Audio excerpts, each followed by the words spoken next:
Hallelujah. Praise the Lord. Ia le tō nei waenga o le fiafi e tō whalofan whatalo whātu. Tō tua malaunanga Global Kingdom TV nei waenga o le fiafi. Ina u whāsuma le minute te e leitu lai lima. Mai al tātou manai o manava ngā renga o nga ia tu leo tātou taulanga fiafi. E tō whatalo whātu pa ia manmanu so tātou atunu. A o whenga iai ma lau singa whaiwi o nei aso. Ma lo le 𝚟𝚑𝚎𝚑𝚡, ma lo foi le seu le aso 𝚘𝚑𝚡 sa whenga iai. Vi ia le tua nei vaenga o le fiafi leo wa whataunuina oe ma le muia, motam lawa, whapea le tapo inga a inga lo whatale mai. Ele whangaluina foi lato umalawa o nga ia tu whalewhenga luenga nei vaenga o le fiafi. Ma lo le usu, ma lo foi ngalue, ma lo le onsai. Toi tasi lava le aso on tatou taunua tuko i lea i le whai unga nei vai aso. Ma lo wha malosi. Malo fo i le onsai e le smea whale au ngalo tō tauti ngā i le li malon whangalo e maise tauto ino ainga nu me kalisia ai whasisili le whina ngalo tō taso tātou li o le tātou tupu sili langi o le wapele lo loto malo whangalo o Yesu ke riso le Nasareta whatalo whatua le tātou ainga lungo benga te langi whatalo whatu fo i wompa anga tātou Global Kingdom TV nei vaenga le fiafi ma lo le ngā lue, ma lo fo i le onsa i lau tō pito la au whenga iai ma le whatu a intause maise o le sheaino tātou pokalame la tō umalawa lo tapu ai mai tapu ai whaiwa o tamu whanau maise o la tō umalo whengai ma le ngā ruenga po i whinangalo le tua ma lo vi ia le tua le nei vaenga o le afiafi mo le atuoi wha ma lo i au auna le tua o lo tuim taniolo wale folafolaina o le whinangalo o le tua i so se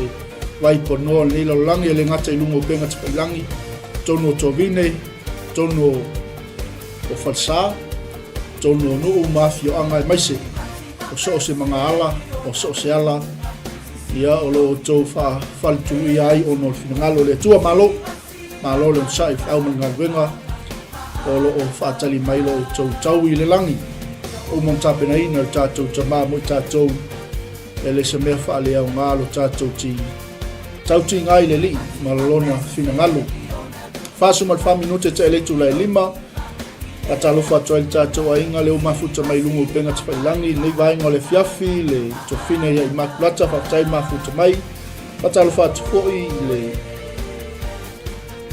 sunga i le hawao sunga i taina, sunga le apostolo sunga i whaiwangia, sunga i perfeta, ia, sunga i whawhengainga, le uso pele le li i lea tinu u malo whangfulu, ma lorso i whamanuia, whatalo whatako i lewa a fiafi, i le whaltua ia ofusina, tua le li a wao, ma lorso i whamanuia, malo whuli malua le newa yaso, ia, toi titi lava umalwa yaso, vi ia le tua, vi ia le li, whatalo whatako ia solo au, whaktaini mafuta mani newa inga le fiafi, whamanuia le tua le ainga, e ngata fo i leo se uso li tala lei sunga le lia wao, ulale na futo i aso nema ma lorso i fuamuia, patalo whatako i lea fiafi, ia i lato umalava ua le maua atu ai, pi ia le tua uwhalemaya, ia le ua e pale mai tato tautua mala unanga Global Kingdom TV, MANAI o le MANAVA o ngā luenga, mai al tato whatunga lea, e on tātou wanga i atuloa lea i tātou manai ne fiafi au ni ngalo i ate oi tāle i tūlai ono o le tātou taulanga fiafi tāpena ina msaunia e sunga le whawhengainga i a fiu wales i tātou tautua mlaunanga le Global Kingdom TV mai sa moa i sifo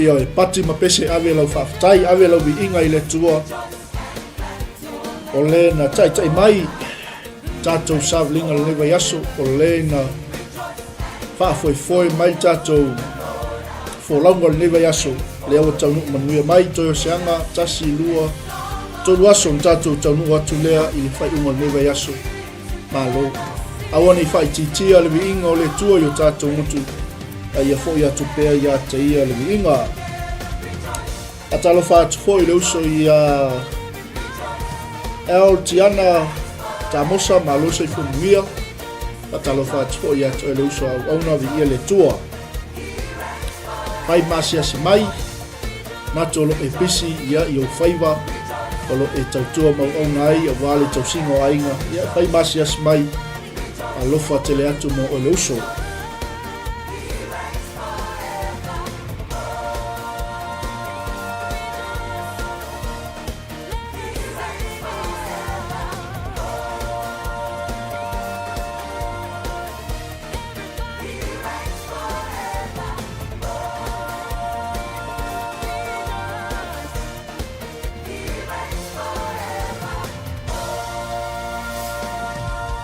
Hallelujah, hallelujah. Amen, amen. Ia naua sila mai lunga tātou screen o lo iail tātou sa vale o lea fiafi. Whanofi le mua e fo ilo wanga ia tu mautum lawa mai se oe leawa e mai moa mai whaafunga mai. Lunga o lau lai, lunga o lau ai. Ka wale whianga iai. Ia ma le tausinga o lea fiafi o le tātou manai na o le MANAVA o ngaruenga. Tatalo so e tatau ai. Ai aua le faavaivai o na winga talo i leo noa tatalo 𝚜𝚑𝚡 tatalo 𝚘𝚑𝚡𝚒 ai aua le faavaivai o tatou tusi na o le Luka 𝚗𝚑𝚙𝚒𝚑𝚝 ia lon fai upu e lua anga i le skul mai fa ia ina le a maua mai ai le fa malosi mo tatou nei vaenga o le afiafi e foi ese si o misi atu vai tatou tautua mala unanga le afiafi. Ia o tātou whaamnatu masani, tautua nālu saunga le mū. Mai se ia o le whaafoefoina, o lo sā i lungo le ala, vi ia le atua ni vaenga le fiafi.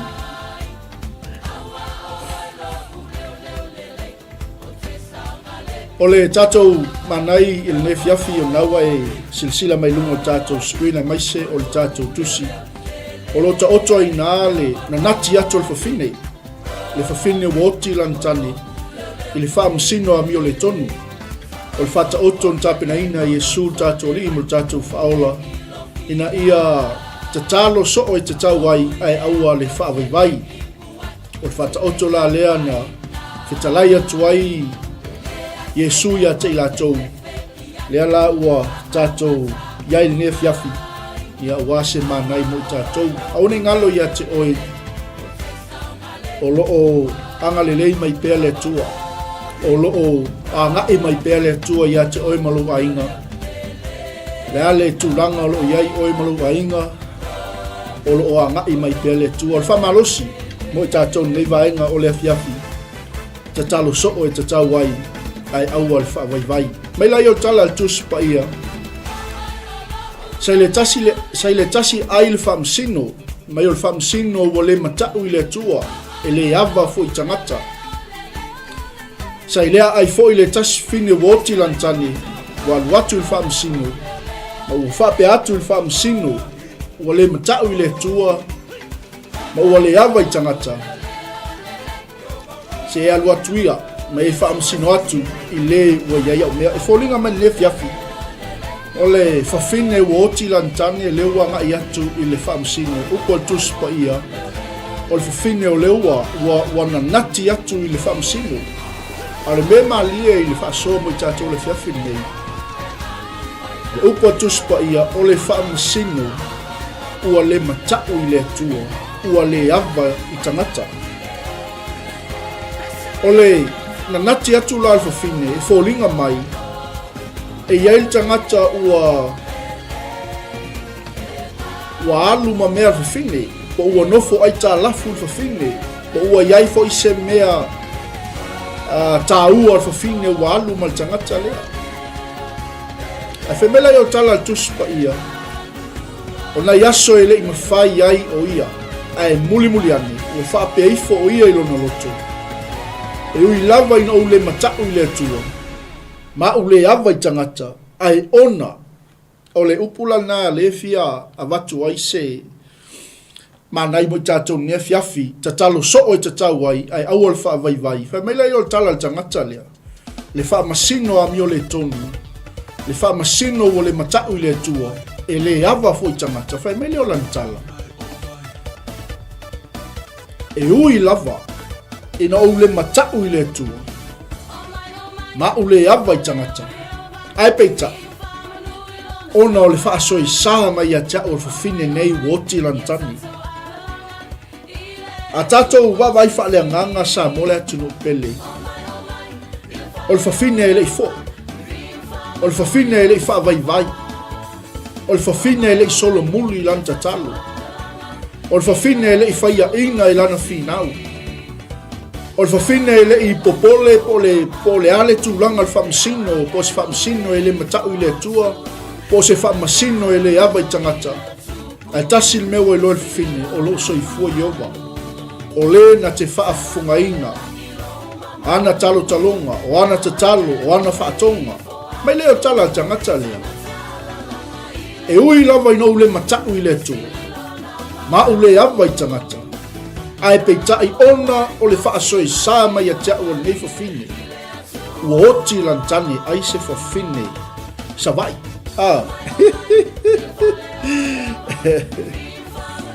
O te fa'amasino ai ana mea. E ila taimi fo'i e tatou te fa'amalosia ai. Tatalo.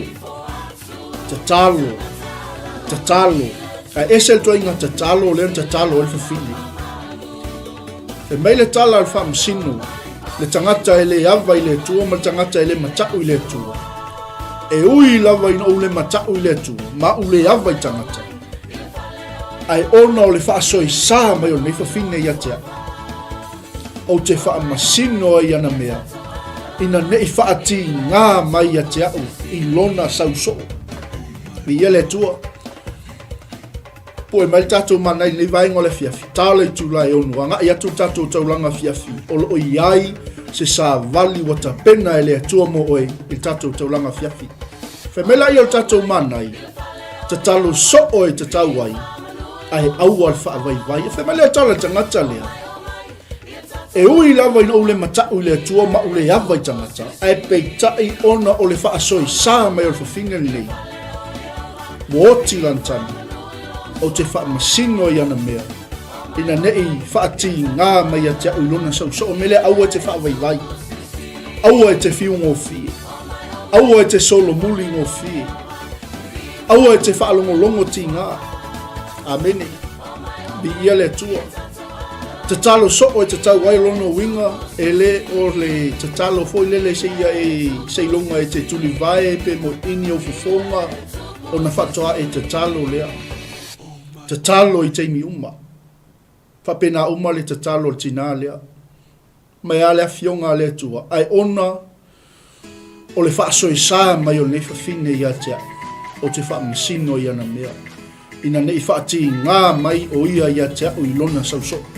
Te loa o le te me whai ei oe ma malo whaalolongia. I lumo le nofo aliki o le atua e whaafofonga ina e le atua lau tatalo. A o na whai oe ma whaalave lave. I lumo le nofo aliki a le atua e whai angelu ma whaalave lave i le atua. Amene. O mea lea, te talo so'o e te tau ai. Ai aua le faavaivai. Mai leo tangata lea. O le au whaamasino i au mea. O na ua whai oe ma whaati ngā ia te au. E ui lava ina tuai mai le atua i ena ia filfilia. Vai ia e malama le tangata i le atua. A le whai mai tusi tala o tusi o tangata e le matau i le atua. O tangata e le ava i tangata. E whai melan tala le fine. Fafine. E ui lava ina tuai mai le atua i e na ia filfilia. O loo alalanga i la tau ia te ia i le au ma le pou. Pe le whaamasino ea o ia i a la tau mea.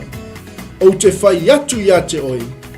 E vave o na whaamasino o ia i a la tau mea. Mai leo tala tangata le fine. Le fafine e finau. Le fafine e tatalo so. Peitai.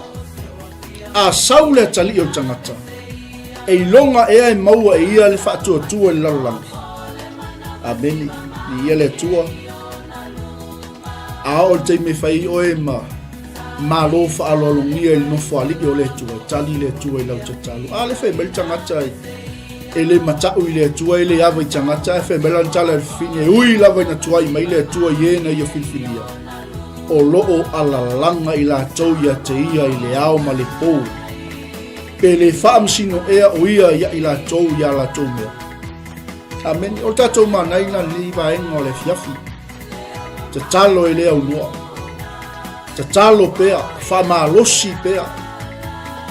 Ia le li. Ia le tua. Awane e whaoa. Le li o nei lalolangi. Le lifestyle o le kirisiano. Le atali i ma le afafine o le tua. O le tangata ea, o le tangata e fia e tatalo.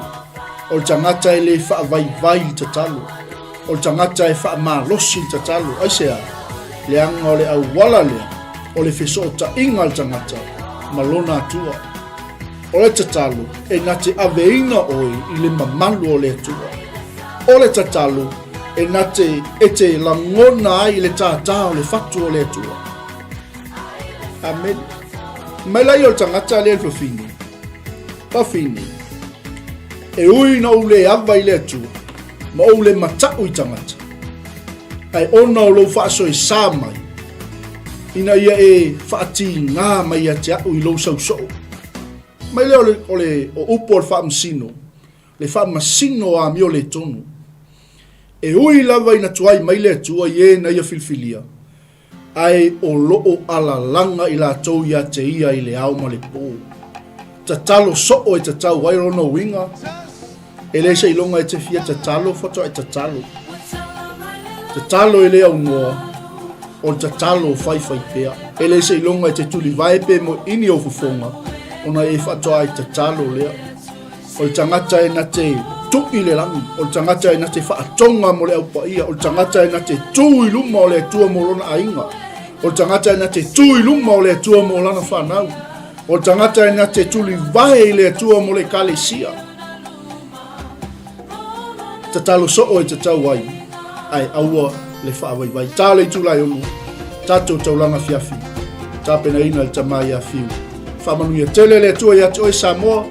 Tātou whiloa i le aso atai au lun taimi masani. Ono Yesu. Amene, ma amene, ma amene.